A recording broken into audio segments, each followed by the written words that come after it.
এই মাসের মধ্যে আপনি যে আমলটা করবেন, এই আমলগুলো এবং কি সারা বছর যে আমল করেছেন এই মাসেই আমলগুলো আল্লাহর দরবারের মধ্যে লিস্ট করা হবে। একবার জোরে বলেন সুবহানাল্লাহ।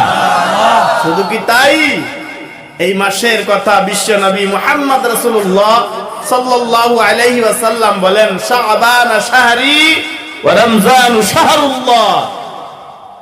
আল্লাহ রাসূল সাল্লাল্লাহু আলাইহি সাল্লাম বলেন, শাবান মাস হলো আমার মাস, আর রমজান মাস হলো আল্লাহর মাস। আরো জোরে বলেন সুবহানাল্লাহ। সম্মানিত বুজুর্গানে দ্বীন ও মুসাল্লিয়ানে কেরাম, এই মাসের এত ফজিলত, এত বরকত, এই মাসে সমস্ত গুনাহগার বান্দাদেরকে মাফ করে দেওয়া হয়, সওয়ায়ে ঘুষখোর, সুদখোর, শিরক এবং কি বদকারী, মা বাবার নাফরমান সন্তান, এদের সারা সবাইকে মাফ করিয়া দেওয়া হয়। শর্ত হলো আল্লাহর কাছে মাফ চাওয়া, চাইতে দেরি, আল্লাহ তাআলা মাফ করতে দেরি করে না। আরো জোরে বলেন সুবহানাল্লাহ। নবী মুহাম্মদ রাসূলুল্লাহ সাল্লাল্লাহু আলাইহি ওয়াসাল্লাম এই মাসটাকে গুরুত্ব দিয়েছেন, আর এই মাসে তিনি দোয়া করতেন, অর্থাৎ রজব মাস থেকে দোয়া করতেন, আল্লাহুম্মা বারিক লানা ফি রাজাব ওয়া শাবান বাল্লিগনা ওয়া রমজান।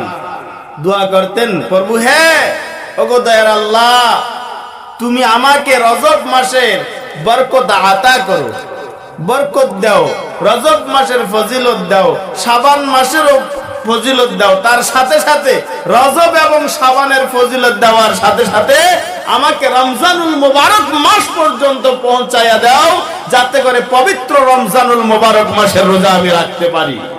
জোরে বলবেন না সুবহানাল্লাহ। এই দোয়া কে করতেন? রাসূলুল্লাহ সাল্লাল্লাহু আলাইহি ওয়াসাল্লাম। সেটা হলো সেই শাবান মাস। সম্মানিত বুজুর্গানে দ্বীন ও মুসাল্লিয়ানে কেরাম, এই শাবান মাসের একটা একটা আমল আল্লাহ দরবার, আল্লাহ তাআলার দরবারে পৌঁছিয়া যাবে। জোরে জোরে বলেন সুবহানাল্লাহ। এই যে আপনারা এখানে বসে আছেন, কেউ মসজিদের জন্য 1 টাকাও দান করেছেন, সেটাও আল্লাহর দরবারে লেখা হইতেছে। জোরে বলেন সুবহানাল্লাহ। সম্মানিত বুজুর্গানে দ্বীন ও মুসাল্লিয়ানে কেরাম, এখন আসুন, আপনি যখন দুনিয়ার বুকে জন্মগ্রহণ করে মার কোল থেকে, মায়ের পেট থেকে দুনিয়ার মধ্যে ভূমিষ্ঠ হইলেন, সর্বপ্রথম আপনার গ্রামের দাদা বা আপনার বাবা বা আপনার ভাই আপনার কানে যে আওয়াজটা দিয়েছিল, সেই আওয়াজটা কি ছিল? আজান। আজান কি বলে আজান দেয়? আল্লাহ।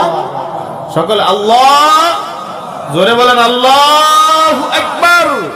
মানে আল্লাহ মহান, আল্লাহ সমকক্ষ কেউ নাই, এই বলে আপনার কানে আওয়াজ দেয়। 1 নম্বর পয়েন্ট। 2 নম্বর পয়েন্ট হলো, আপনি আবার যখন দুনিয়া থেকে শেষ নিঃশ্বাস ত্যাগ করবেন, অর্থাৎ আপনি বিদায় হয়ে যাবেন, আপনার দুনিয়ার জমিন ত্যাগ করবেন, ত্যাগ করার সাথে সাথে আপনার নামটা যে পাবলিসিটি হবে, আপনার নামটা যে এলান করবে, জানাইবে, কোন জায়গার থেকে জানাইবে? হ্যাঁ, মসজিদে। মসজিদের মাইকে যায় এলান করবে, আসসালামু আলাইকুম সমাজবাসী, আজ দিবাগত রাত 3টা বাজায় হাবিব আলীর ইন্তেকাল হইয়া গেছে, ইন্না লিল্লাহি ওয়া ইন্না ইলাইহি রাজিউন। সামনে কবরস্থান বা যে কবরস্থান আছে, এই কবরস্থানে তিনার জানাজার নামাজ 3টা বাজায় হবে। এলান হবে কি হবে না? কথা কন হবে কি হবে না? হবে। আবার দেখেন, ইত্তেফাক বিল ইত্তেফাক, মসজিদের মাইকে এলান হলো, দুনিয়াতে আসলেন, আল্লাহর শব্দ আপনার কানে ঢুকাইয়া দিল, বিদায় হবেন, সেই আল্লাহর ঘর থেকে আপনার নামটা পাবলিসিটি এলান করে মানুষকে জানাইয়া দিল। ইত্তেফাক বিল ইত্তেফাক। আপনি যখন শেষ বিছানা করে যাবেন, যেই বিছানার মধ্যে আপনাকে শুয়াইয়া কবর দেশে নিয়ে যাবে, সেই বিছানাটা কোন জায়গায় রাখা আছে? কথা বলেন না কেন? ওটা কোন জায়গায় আছে? বিছানাটা, বিছানাটা। হ্যাঁ, আমি বলছি যেই বিছানাটা আছে, যেখানে আপনি খাটটার মধ্যে শুয়াইয়া আপনাকে কবর দেশে নিয়ে, কোন জায়গায় আছে? ওটাও তো মসজিদে আছে, আছে না নাই? নাম্বার পয়েন্ট, আল্লাহর আওয়াজ কানে আবার পাবলিসিটি মসজিদের মাইকে, আবার যখন আপনাকে শেষ বিদায় দেওয়া হবে সুন্দর আতর গোলাপ লাগাইয়া গরম পানি করে ওই মসজিদ থেকে খাট বাহির করিয়া আপনার মাইয়ারটা কান্দে করে, আপনার ভাই আপনার চাচা কান্দে করে করে কবরের দিকে নিয়ে যাবে। এবার বলুন, সেই আল্লাহর ঘর মসজিদের সাথে সম্পর্ক রাখা দরকার আছে না নাই? জোরে বলবেন আছে না নাই? আসতেও আল্লাহর নাম, যাইতেও আল্লাহর নাম, বিছানাটা যেখানে থাকে সেই ঘর আল্লাহর ঘর। প্রমাণ করে দিল দুনিয়ার মানুষ। ইয়ার দ্বারা সাধারণ ভাষা দিয়ে আমি বুঝাইতেছি, প্রমাণ হলো একটা, আশাও আমি আল্লাহর জন্য, তুমি দুনিয়াতে আসতে পারছো, যাওয়াও লাগবে আমি আল্লাহর জন্য, বিছানাও আমি তোমাকে দিলাম আমি আল্লাহ। তাহলে বলুন, যেই জায়গার মধ্যে আপনি চিরচির আবাদান আবাদান থাকবেন, যেই জায়গার মধ্যে কবরের মধ্যে শুয়ে থাকবেন, ওই কবরটা আপনি কি দিয়া সাজাইবেন? সেজন্য তো কবি বলেন, একদিন তোমারি নাম মসজিদে হবে এলাম, একদিন তোমারি নাম মসজিদে হবে এলাম। তৈরি রাখো তৈরি থাকো কবরের মাল সামান, একদিন তোমারি নাম মসজিদ হবে এলান, একদিন তুমি কেঁদেছো সবাই আসেছে মুসলমান, আবার একদিন তুমি হাসিবে সবাই কাঁদিবে। কথা বলুন ঠিক না না? একবার জোরে জোরে বলা যাবে না নারায়ে তাকবীর। এই মুসলমান বন্ধু ও আমার বাবারা, আল্লাহ রাব্বুল আলামিন বলেন, বান্দারে দুনিয়ার মধ্যে আমার পরিচয় নেওয়ার জন্য আসমান দেখে পরিচয় নেওয়া লাগবে না। আমার পরিচয় যদি তুমি দুনিয়ার মধ্যে খোঁজরে, আমি আল্লাহ তাআলা পবিত্র কালামুল্লাহ শরীফ তোমাদের মধ্যে দিয়া দিলাম। এই কালামুল্লাহ শরীফটা তুমি আলিফ থেকে যদি ইয়া পর্যন্ত স্টাডি করো, আমি আল্লাহ রাব্বুল আলামিনের পরিচয় দুনিয়া পায়া যাবা। জোরে জোরে বলেন সুবহানাল্লাহ। আল্লাহ রাব্বুল আলামিন বলেন, বান্দা আমি আল্লাহ তাআলা, আল্লাহ দিয়া পরিচয় পায়া যাবা। আল্লাহ শব্দ দিয়া যদি আমি আল্লাহর পরিচয় খুঁজো, এই দুনিয়ার মধ্যে আমি আল্লাহর পরিচয় পায়া যাবা। আল্লাহ জানাইয়া দিল, আল্লাহু লা ইলাহা ইল্লা হুয়াল হাইয়ুল কাইয়্যুম। আল্লাহ জানাইয়া দিল দুনিয়ার মানুষেরে, আমার আল্লাহ তাআলা তিনি জিন্দা, তিনি হায়াত, তিনি সব সময় আছে, থাকবে সব জায়গায় সর্বদা। তিনি হলেন চিরঞ্জীব, ইয়ার মধ্যে কোনো সন্দেহ নাই। জোরে জোরে বলেন আল্লাহু আকবার। মুসলমান, আল্লাহ দিয়ে আল্লাহর পরিচয় পাওয়া যাবে। শুধু তাই না, আল্লাহর প্রথম দিকে আলিফ যদি সহায়তা দেওয়া হয়, সেখানে লাম লাম লাম লাম থাকিয়া যাবে। আল্লাহ জানাইয়া দিল দুনিয়ার মানুষেরা রে, লিল্লাহ দিয়ে আমি আল্লাহর পরিচয় পাওয়া যাবে। বলে কেমনে? আল্লাহ জানাইয়া দিল, লিল্লাহি মা ফিস সামাওয়াতি ওয়া মা ফিল আরদ। আল্লাহ তাআলা জানাইয়া দিল দুনিয়ার মানুষ শোনো, আমি আল্লাহ জানাইয়া দিলাম আসমান এবং জমিনের মধ্যে যা কিছু আছে রে, মহান রব্বুল আলামিনের জন্য। একবার জোরে বলা যাবে না ভাই আল্লাহু আকবার।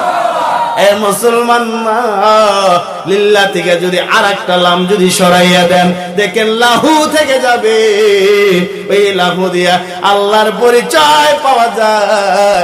দুনিয়ার মানুষেরা শোনো, আল্লাহ জানাইয়া দিল, লাহু মাকালিদুস সামাওয়াতি ওয়া মা ফিল আরদ। দুনিয়ার মানুষেরা রে, আসমান এবং জমিনের কাঠি আমি আল্লাহ তাআলার কাছে রয়েছে। এই দুনিয়ার মানুষেরা আসমানের চাবি, জমিনের চাবি মহান রব্বুল আলামিনের হাতে রয়েছে। বলা যাবে না আল্লাহু আকবার। এ মুসলমান বন্ধু, আগের দিকে চলে যান। লম্বা দিয়া দিলাও, এখন হু থেকে যায়। এই হু দিয়া মহান রব্বুল আলামিনের পরিচয় পাওয়া যায়। আল্লাহ জানাইয়া দিল, ওয়া হুয়াল গফুরুল ওয়াদুদুল আরশিল মাজিদ ফাআলুল লিমা ইউরিদ।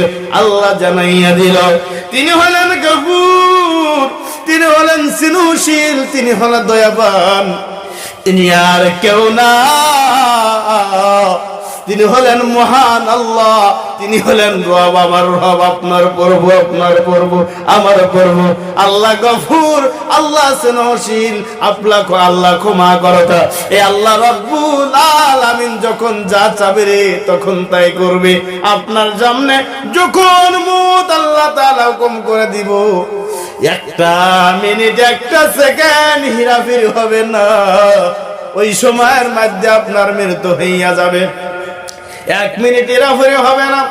দুনিয়ার লক্ষ মানুষগুলো, বড় বড় সায়েন্টিস্ট গুলো, বড় বড় ডাক্তার গুলো যদি একত্র হয়ে যায়, আর একত্র হওয়ার পর যদি চিন্তা করে রে আমি এই মানুষটাকে বাঁচাইতে পারবো নি, আল্লাহ জানাইয়া দিল, ফাইযা জাআ আজালুহুম লা ইস্তাখিরুনা সাআতাও ওয়া লা ইস্তাকদিমুন। আল্লাহ জানাইয়া দিল, পৃথিবীর জমিনের মধ্যে যখন যার মৃত্যু আসিয়া যাবে, 1 মিনিট হেরাফেরি করতে পারবেন না, 1 সেকেন্ড এদিক সেদিক করতে পারবে না।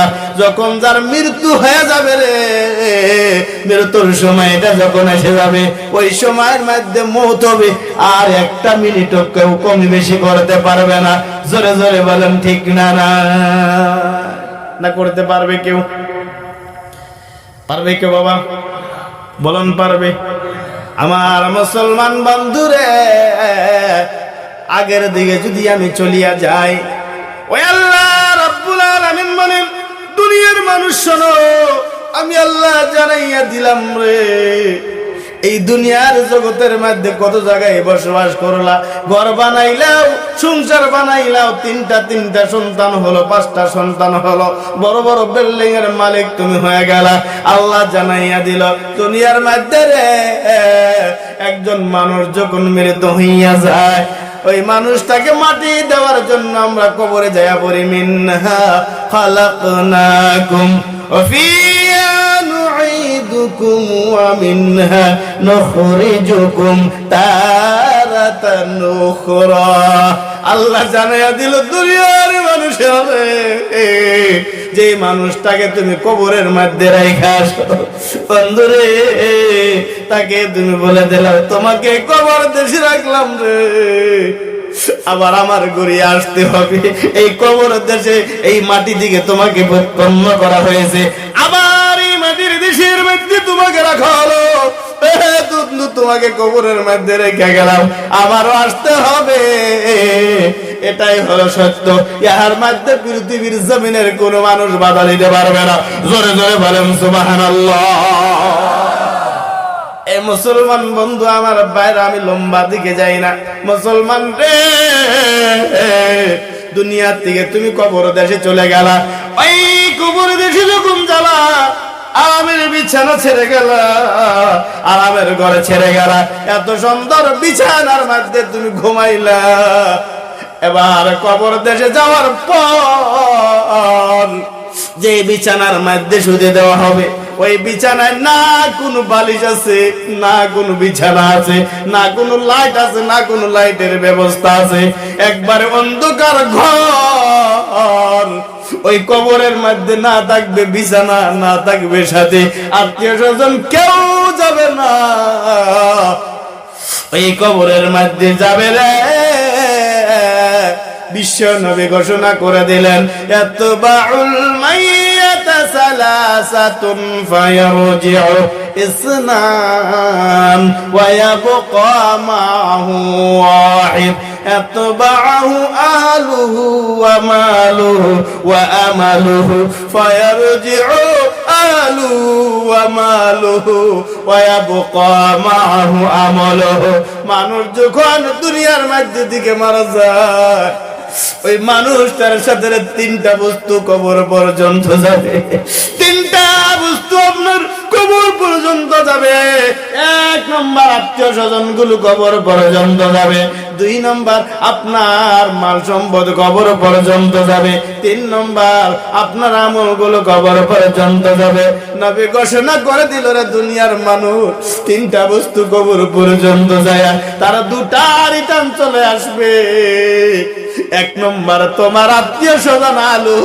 ভাই বেড়াদার আদরের ছেলে আদরের ভাইগুলো কবর পর্যন্ত যাবে কেউ কানবে ভাই নয় চিরদিনের জন্য ভাইকে হারাইলাম কেউ কানবে বাবা গো তোমারে আমি বড় ছেলে হইয়া তোমার কান্দে দিয়া কবর দেশে নিয়ে যাইতেছি ও বাবা তোমাকে কবর দেশে রাখবো আমি তোমাকে কবর দেশে রাখার জন্য যাইতেছি বড় ছেলে কান্দবে ছোট ছেলে কান্দবে বাবা গো আপনি সারা জীবন আমার জন্য হাড় ভাঙা পরিশ্রম করে করে দুনিয়ার মধ্যে আমাকে লালন পালন করেছেন গো বাবা আজকে কত টাকাটা কি বাবা শোনো না কারণ শুনবে না একবার মানুষ যখন নিয়াজটা বন্ধ হয়ে যায় রে ওই মানুষটা পৃথিবীর জমিনের মধ্যে কথা বলার ক্ষমতা রাখে না আল্লাহ রাব্বুল আলামিনের হাবিব বলে দিলেন কবরের মধ্যে যেটা থাকবে সেটা হবে আপনার জন্য আমল আয়াবকা মাউ আমালু আমল হবে কবরের সাথে আমল যদি ভালো হয় রে কবর আপনার জন্য জান্নাতের বাগিচা হয়ে যাবে আমল যদি ভালো কবরের মধ্যে আল্লাহ তাআলা লাট লাগাইয়া দিবে আমল যদি ভালো হয় কবর আপনার জন্য জান্নাতের বাগিচা হয়ে যাবে এ মুসলমান বন্ধু দুনিয়ার মধ্যে আপনি সম্পর্ক রাখলেন এই দুনিয়ার মধ্যে কোন কোটিপতির সাথে আপনি সম্পর্ক রাখলেন কোন মানুষের সাথে সম্পর্ক রাখলেন না বাবা না আমার নবী বলেন রে আহাব্বুল্লাহ আবগাজুল্লাহ আল্লাহর জন্য যারা দুনিয়ার মধ্যে ভালোবাসা কায়েম করেছে আল্লাহর জন্য যারা দুনিয়ার মধ্যে হিংসা করা লাগলেও আল্লাহর জন্য করেছে ওই কঠিন কিয়ামতের দিন হাসরের ময়দানে আমার নবী দয়ার নবীর পাশে দাঁড়াইতে সুযোগ পাবি একবার জোরে জোরে বলা যাবে নি ভাই সুবহানাল্লাহ নারে তাকবীর নারে তাকবীর হযরত মাওলানা শহীদুল ইসলাম কাসেমী সাহেব মুসলমান বন্ধুরা আমার বাবারা সেই বিশ্ব নবী মুহাম্মদ রাসূলুল্লাহ সাল্লাল্লাহু আলাইহি ওয়াসাল্লাম মসজিদে নববীর মধ্যে ঘুমের মতো আছে ইতিমধ্যে জিবরিল আমিন খবর দিয়ে দিল ইয়া রাসূলুল্লাহ ইয়া হাবিবাল্লাহ নবী গো আপনি ঘুমের ঘরে যান আপনি ঘুমাইতেছেন নবী গো আপনার গুনাহগার উম্মত গুলো জাহান্নামের দিকে যাইতেছে ও নবী গো নবী আমার দরদে নবী ঘুম থেকে লজ্জা উঠিয়া দাঁড়ায়া গেছে নবী আবার মদিনায় না যাইয়া রে পাহাড় দিকে রওনা হয়ে গেল পাহাড় দিকে যাইয়া পাহাড়ের উঁচু টিলার মধ্যে যাইয়া সেজদায় পড়ে গেল সেজদায় পড়ে পড়ে শুধু কান্দে রব্বি হাবলি উম্মতি উম্মতি বলে কান্না আরম্ভ করেছে এত কান্দা কান্দে মদিনার জমিনের মধ্যে আবু বকর ওসমান আলী গুলো এবার সব সাহাবীগুলো চিন্তায় পড়ে গেল আজ বিশ্ব নবীকে 3 দিন হয়ে গেল মদিনার জমিনে দেখি না আবু বকর ওমর ওসমান সবাই খানা বন্ধ করে দিয়েছে বিশ্ব নবী মুহাম্মদ রাসূলুল্লাহ তালাশ অনুসন্ধানে চলে গেল মদিনার জমিনের মধ্যে সব বাচ্চা বাচ্চা পর্যন্ত মায়ের দুধ পান করা বন্ধ করে দিয়েছে কারণ মায়ের দুধ কেমনে পান করবে নবী নাই দুনিয়ার জমিনের মধ্যে কেউ বলে যদি নবী দুনিয়ার মধ্যে না থাকে এই দুনিয়ার মধ্যে আমার কেমনে স্বাদ লাগবে খানা স্বাদ লাগে না সবাই খানা বন্ধ করে দিয়েছে ওমর ওসমান আবু বকর সবার সন্ধানে চলে গেল চলতে চলতে পাহাড়ের কিনারে চলে গেল পাহাড়ের কিনারে যাওয়ার পর একটা রাখাল ওই পাহাড়ের নিচের মধ্যে দুম্বা রাখে, ছাগল রাখে, উট রাখে, সবাই রাখতেছে। চা জিজ্ঞাসা করলে, রাখালেরা রে, বলো তোমরা কি দিনের নবীকে চিনছনি, দিনের নবীকে দেখেছনি? কোন রাখাল বলেন না, দিনের নবী কাকে বলে আমরা তো জীবনেও দেখি নাই। কিন্তু রাখালে বলে, ওমর ওসমান নবীকে কিন্তু চিনি না। কিন্তু গো এই যে আবার উটগুলো দেখো, দুম্বাগুলো দেখো, এই উট দুম্বাগুলো আজ 3 দিন হলো ঘাসের মধ্যে মুখ থেকে। বলে কেন দেয় না? বলে কেন দেয় না? বলে ওসমান ডাক দিয়ে বলেন, ওমর ওসমান আবু বকর। রাজবন গভীর হইয়া যায়। এই পাহাড়ের উঁচু টিলার মধ্য থেকে কে যেন আওয়াজ দেয়, রব্বি হাবলি উম্মতি উম্মতি বলে যখন আওয়াজ দিয়া দেয়, ওগুলো পুরো দিকে তাকাইয়া কান্দে, দুটা নয়নের পানি ছেড়ে দিয়ে কান্দে। উটগুলো কত মারা মারলাম বাড়িতে নেওয়ার জন্য, একটা উট বাড়িতে নিতে পারলাম না, একটা দুম্বা ঘাসও খিলাইতে পারলাম না। ওমর রে, তোমার কাছে অনুরোধ করি, দয়া করে পাড়ের মধ্যে যিনি আছে তিনাকে পাড়ের মধ্যে দিকে নিয়ে তাড়াতাড়ি যাও, হইতে পারে ঘাস না খাইয়া খাইয়া আমার উটগুলো দুম্বাগুলো মারা যায়। আবু বকর ডাক দেয়া বলেন, রাখালেরা তুমি চেনো না চেনো রে, তোমার দুম্বা তোমার উটগুলো চিনতে পারছে যিনি রব্বি হাবলি উম্মতি বলে, তিনি আখিরি নবী ছাড়া দুনিয়ার মধ্যে কেউ হতে পারবে না। জয় জয় বলেন আল্লাহু আকবার। দুনিয়ার মানুষেরা তোমরা না চিনতে পারো, যিনি আওয়াজ দিতেছেন তিনি হলেন আখিরি নবী মুহাম্মদ রাসূলুল্লাহ সাল্লাল্লাহু আলাইহি ওয়াসাল্লাম। হযরত ওমর চলে গেল, পাহাড়ের মধ্যে যা দেখে বিশ্ব নবী মুহাম্মদ রাসূলুল্লাহ সাল্লাল্লাহু আলাইহি ওয়াসাল্লাম সিজদায় পড়ে পড়ে পড়ে পড়ে পড়ে পড়ে কান্না আরম্ভ করে দিয়েছে।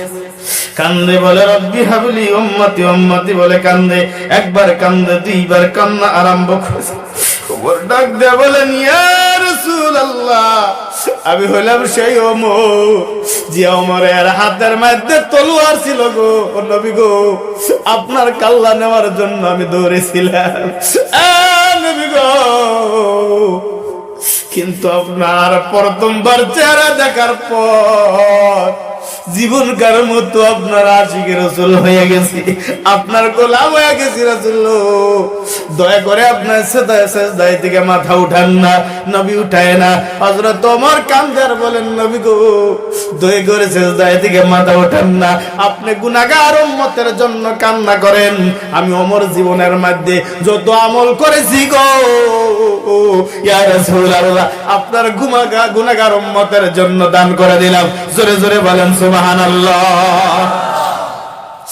মুসলমান সিজদায় থেকে নবী মাথা উঠায় না দিয়া দিবেন। বিশ্ব নবীর ভালোবাসায় যদি জীবনে একবার কাঁদতে পারেন, আশিকের রাসূল যদি হয়ে যাইতে পারেন, যে নবীর ভালোবাসা যার অন্তরের মধ্যে আছে, যে নবীর ভালোবাসা যার দিলের মধ্যে আছে, কঠিন কিয়ামতের দিন আমার নবীজি দোজাহানের বাদশা তাক সারা জান্নাতের মধ্যে দাখিল হবে না। আরো জোরে বলেন সুবহানাল্লাহ।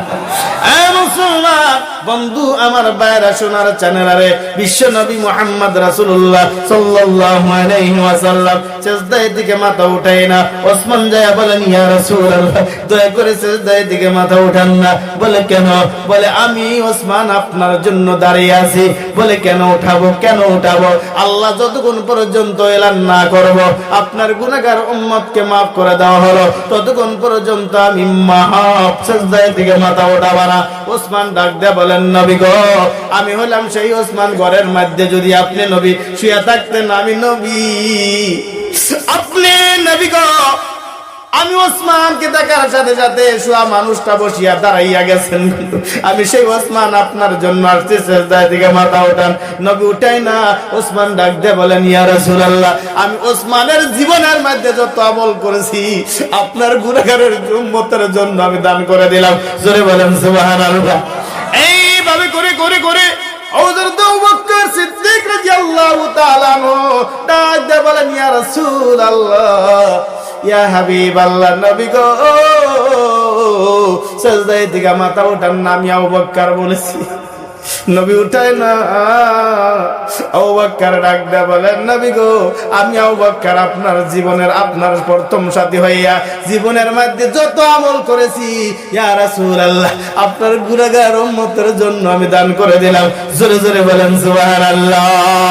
আলী বলে দিল, ইয়া রাসূলুল্লাহ আপনি দয়া করে সিজদায় থেকে মাথা উঠান না। নবী উঠায় না।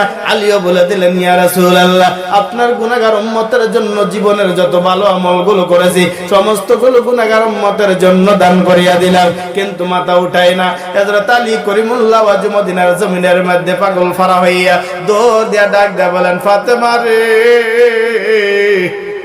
বিশ্ব নবীর সন্ধান পাওয়া গেছে। পারের ভিতরে সিজদায় পড়ে উম্মতি উম্মতি বলে কান্না আরম্ভ করেছে। ফাতেমা চলো, তুমি যদি না যাও সিজদায় থেকে মাথা উঠাবে।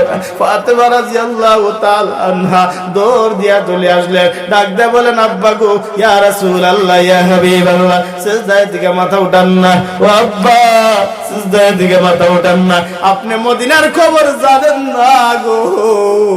ও আব্বা, 3 দিন হয়ে গেল মদিনার জমিনের মধ্যে কারো বাড়ির মধ্যে আগুন জ্বলে না, কারো হাসালে আগুন জ্বলে না, কেউ খানা খায় না। নবী গো, আপনি সিজদায় থেকে মাথা উঠান না। নবী উঠায় না। ফাতেমা ডাক দেয়া বলেন, ইয়া রাসূলুল্লাহ আমি ফাতেমাকে তো আপনি জান্নাতের মহিলাদের সর্দার হিসেবে ঘোষণা করে দিলেন। নবী গো, আমার জীবনে যতগুলো আমল করেছি আমি জীবনের সমস্ত আমলগুলো গুনাহগার উম্মতের জন্য দান করলাম। জোরে বলেন সুবহানাল্লাহ। এ মুসলমান বন্ধু ও আমার বাবারা, সোনার চাঁদারে, এবার সিজদায় থেকে মাথা উঠান। হযরত ফাতেমা রাদিয়াল্লাহু তাআলা আনহা কান্নায় ভেঙে পড়ে বলেন, নবী গো, ও দয়ার নবী, ও দয়ার নবী, আপনার কাছে বলি, ও আমার আব্বা জান, আমার জীবনের মধ্যে গো বড় সম্পদ হলো একমাত্র হাসান হোসেন কলিজার টুকরা। ও নবী গো, সিজদায় থেকে মাথা উঠান না। নবী উঠায় না। ফাতেমা কান্দা কান্দা বলে, নবী গো, আপনার আখির গুনাহগার উম্মতের জন্য আমার কলিজার টুকরা হাসান হোসেনকে আখির উম্মতের জন্য আমি কুরবান করে দিলাম। জোরে জোরে বলা যাবে না ভাই সুবহানাল্লাহ।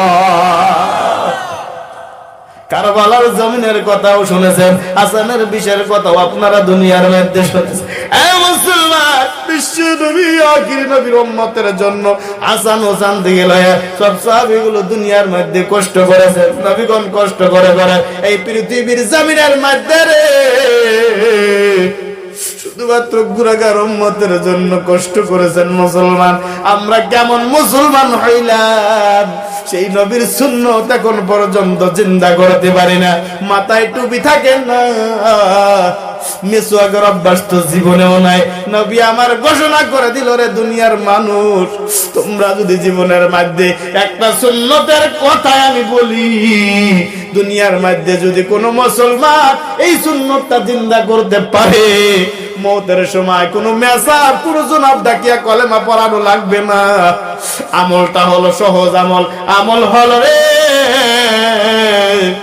একটা আমল, সে আমলটা হলো দুনিয়ার মধ্যে যদি মেসওয়াকের অভ্যাস যদি থাকে, সুন্নত আমল যদি তুমি রাখতে পারো, আমার আল্লাহ তোমাকে মওতের সময় তোমার মুখ থেকে অটোমেটিক কলেমা বাহির হয়ে যাবে, লা ইলাহা ইল্লাল্লাহ, লা ইলাহা ইল্লাল্লাহু মুহাম্মাদুর রাসূলুল্লাহ সাল্লাল্লাহু আলাইহি ওয়াসাল্লাম। কষ্ট পাইতেছেন বাবা? বলেন, সেই নবীর সাথে আমাদের সম্পর্ক রাখা দরকার আছে না নাই? সেই নবীর ভালোবাসা আমাদের দিলে রাখা দরকার আছে না নাই? আজকে আমি দেখবো নবীকে কে কে ভালোবাসেন, হাতটা উঠাইয়া দেখান যারা। একবার জোরে বলেন নারায়ে তাকবীর। এই নবীর ভালোবাসাটা অন্তরের মধ্যে রাখার জন্য আল্লাহর ঘরকে কে কে ভালোবাসেন, হাতটা উঠাইয়া দেখান যারা। মাশাআল্লাহ, নারায়ে তাকবীর।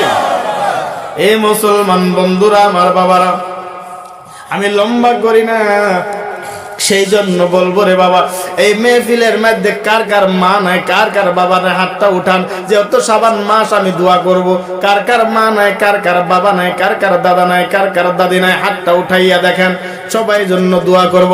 নারে তাকবীর।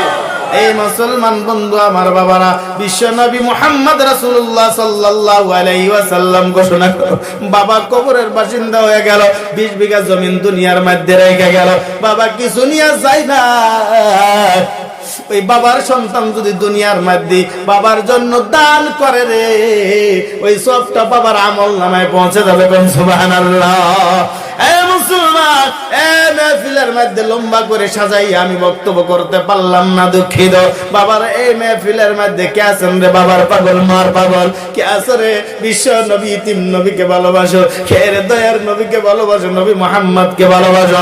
এই মেহফিলের মধ্যে আপনাদের অঞ্চলের মধ্যে যে মসজিদ গড় হইতেছে, নবী ঘোষণা করে দিল, মান বানা লিল্লাহি মসজিদান বানাল্লাহু লাহু বাইতান ফিল জান্নাহ। দুনিয়ার মধ্যে কেউ যদি মসজিদ ঘরটা বানাইয়া দেয়, আল্লাহ তাআলা জান্নাতের মধ্যে তাকে সুন্দর করে একটা বালাখানা দিব। বন্ধুরা আমার ভাইরা, তদ্রূপ একটা কথাই আমি দুনিয়ার মধ্যে বলি রে বাবা, এই ভারতবর্ষের জমিনের মধ্যে বোম্বাইয়ের মধ্যে মার্কাজুল মারিফ যোগেশ্বরী যখন বড় একটা মসজিদ বানাইতেছিল, এলান করে দিল, যোগেশ্বরী অঞ্চলের মানুষেরা শোনো শোনো, এখানে মসজিদ ঘর বানানো হইতেছে, মসজিদের মধ্যে বিল্ডিং বানানো হবে, কারো কি সামর্থ্য আছে মসজিদের মধ্যে দান করো। একজন মানুষ ভিক্ষা করে জীবন কাটায়, একজন বিদ্যা মানুষ ভিক্ষা করে করে চাইয়া চাইয়া সওয়াল করে করে সংসার গঠন করে। ওই মানুষটা দুনিয়ার মধ্যে সংসার গঠন করে ভিক্ষা করে করে, যখন এলান হয়ে গেছে বাড়ির মধ্যে যায়, স্ত্রীকে বলে, স্ত্রী রে আজকে মসজিদ বানানো হইতেছে, ওই মসজিদের মধ্যে আজকে দান করার জন্য এলান করে দিয়েছে, তুমি কি দান করবানি? বিদ্যা মহিলা ঘরের মধ্যে যায় রে ভিক্ষা করে করে 2.5 লক্ষ টাকা জড়ো করিয়া রাখছে। ওই 2.5 লক্ষ টাকা নিয়ে মসজিদে ইমাম সাহেবের কাছে দিয়ে দিল, হুজুর এই টাকাটা আপনি মসজিদের মধ্যে লাগাইয়া দেন। দেওয়ার সাথে সাথে ইমাম সাহেব চিন্তা আরম্ভ করলো, সে না তিরফল টানাইয়া দুনিয়ার মধ্যে বসবাস করে, না আছে ঘর না আছে বাড়ি, আল্লাহর ঘরে এলান করার সাথে সাথে 2.5 লক্ষ টাকা দিয়া দিল। ইমাম সাহেব কমিটির সাথে আলোচনা করিয়া আরো 2.5 লক্ষ টাকা দিয়া তারে বললো, একটা ঘর দুনিয়ার মধ্যে বানায়া নাও। বিদ্যা মহিলা কান্না আরম্ভ করলো, আল্লাহ আমি শুনেছি উলামাদের মুখে, আমি শুনেছি হাদিসের ব্যাখ্যা যে আল্লাহর রাস্তায় 1 টাকা দিলে 10 গুণ পাওয়া যায়। 1 টাকা দিলে 10 গুণ আল্লাহ তাআলা দেয়, 1 টাকা দিলে ডাবল দিয়া দেয়। আমি মালিমের মুখে শুনেছি, আমি উলামাদের মুখে শুনেছি, হাদিসের কথাও আমি শুনেছি। আল্লাহ গো, আজকে দেখলাম তুমি দেরি করো না, 2.5 লক্ষ টাকা মসজিদের নামে দেওয়ার সাথে সাথে পড়বো, তুমি সাথে সাথে 5 লক্ষ টাকা আমাকে দিয়া দিলাও। জোরে জোরে বলা যাবে রে ভাই সুবহানাল্লাহ। মুসলমান বন্ধু, লম্বা হবে বয়ান করলে, তাই বাবারে আমি অনুরোধ করে বলবো, এই মেহফিলের মধ্যে যার মা নাই, যার বাবা নাই, যার আত্মীয় নাই, যার দাদা নাই, সর্বপ্রথম আল্লাহর ঘর মসজিদের জন্য একজন ব্যক্তিকে বলবেন, হুজুর আল্লাহর ঘরের জন্য আমি 10টা প্যাকেট সিমেন্ট আল্লাহর রাস্তায়